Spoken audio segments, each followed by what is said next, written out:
Salam, indi mən bakterial fotosintezdən danışacağam. Fotosintez edici bakteriyalar istifadə etdikləri donor maddələrə görə iki əsas qrupa bölünürlər. Bunlara aiddir fotolitotrof bakteriyalar.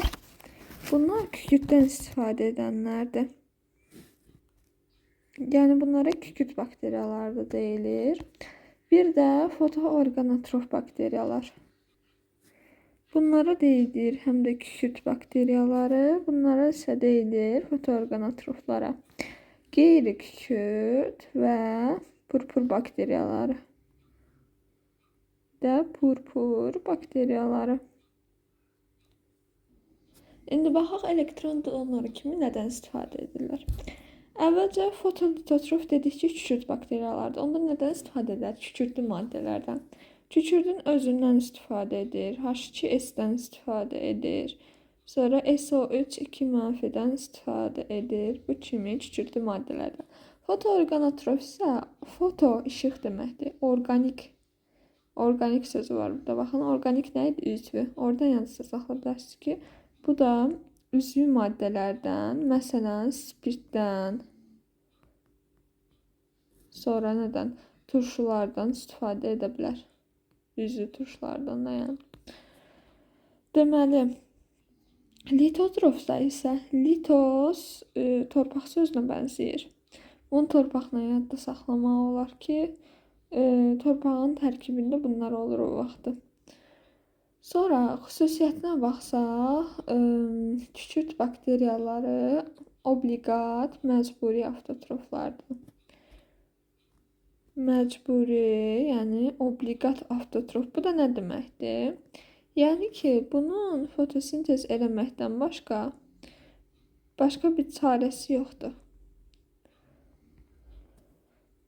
Yəni ancaq işığın yeganə enerji mənbələri ancaq işıqdır. Başqa bir enerji mənbəyi yoxdur. Amma fotoorganotrof maddələr əgər işıq yoxdursa, onda həm heterotrof da qidalana bilirlər. Onda nə olur? Həm avtotrof, həm də heterotrof qidalana bilirlər. Heterotrof. İndi ayırdıqları maddələrə baxsaq, yəni məhsullarına.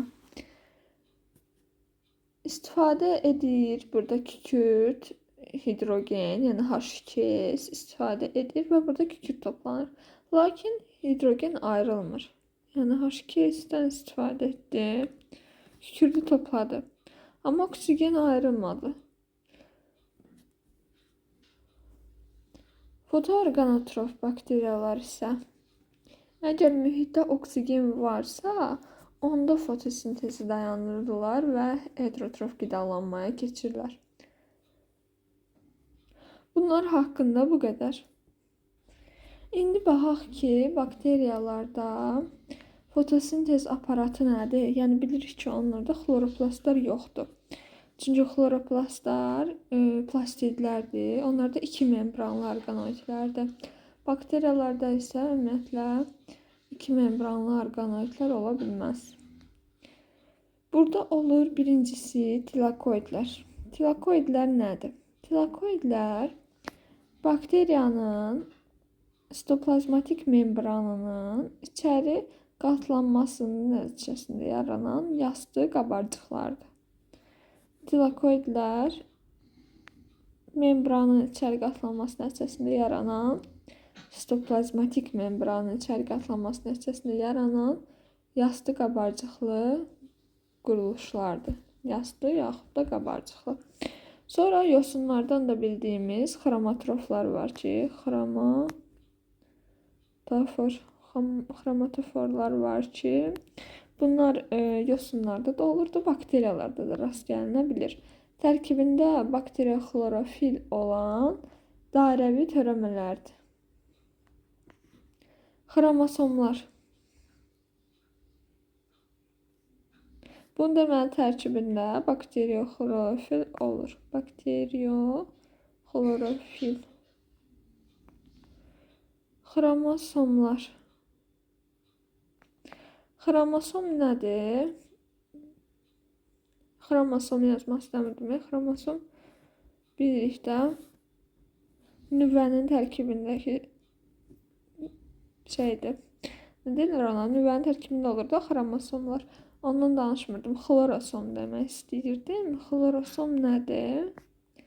Xlorosom da xloroplasta bənzəyir. Lakin plast deyil, somdur. Pigmentlər saxlayan yaşlı kükürt bakteriyalarında rast gəlinir. Daxilində işıq toplayıcı pigmentlər saxlayır və xüsusi qabarcıqlarda, vezikullarda deyilir buna. Deməli, yaşıl bakteriyalarda rast gəlinir.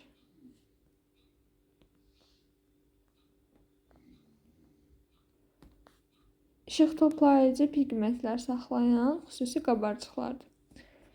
Bu qədər. Əsas bu üç orqanoiddir, strukturdur, yəni. Sonra isə pigmentlərinə baxsaq, pigmenti bilirik də, bu bakteriyalarda olan pigment bakterioxlorofildir.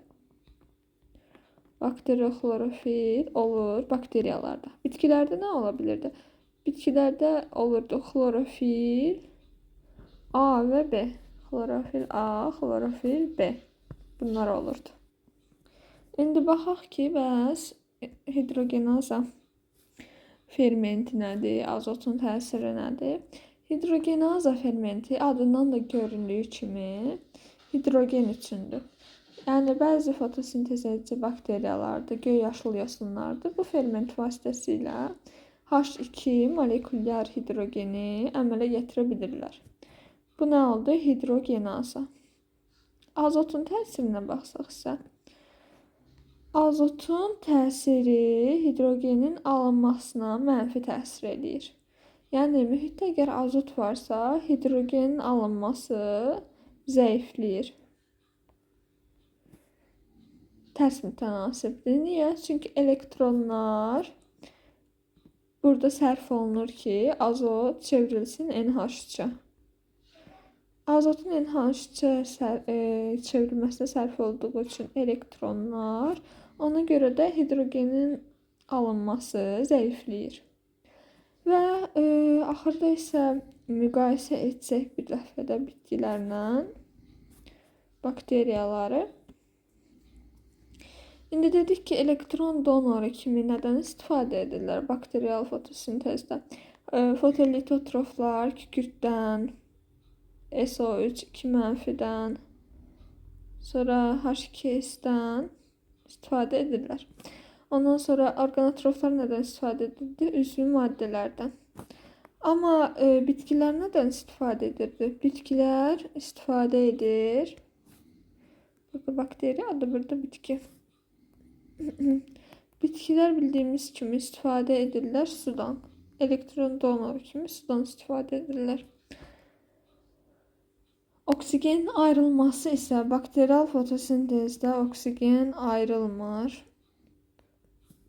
Bitkidə ayrılır. Burada oksigen belə də ayrılmır. Sonra pigmenti dedik, bakterioxlorofil bakteriyalarda, bitkilərdə isə xlorofil A və xlorofil B. Və orqanoid olaraq, struktur olaraq bitkilərdə baş verir xloroplastlarda. Bakteriyalarda nədə olurdu? Xromatoforlarda, tilakoidlərdə, başqa nə demişdik? Xlorosomlarda ola bilir. Ondan sonra baxaq ki, bakteriyal fotosintez bilirik ki, oksigensiz keçir. Oksigensiz keçir üçün onlara nə deyirlər? Anoksigen. Anoksigen. An bilirik də inkar şəkilçisi kimi bir şeydir. Oradan yadda saxlaya bilərik ki, bunlara anoksigen deyilir. Məkan olaraq da bakteriyalarda tənəffüs və fotosintez bir-birindən o qədər də ayrılmırlar, kəskin ayrılmırlar. Hər ikisi membran strukturları ilə bağlı olurlar. Və ümumiyyətlə bakterial fotosintez haqqında bu qədər. Sağ olun.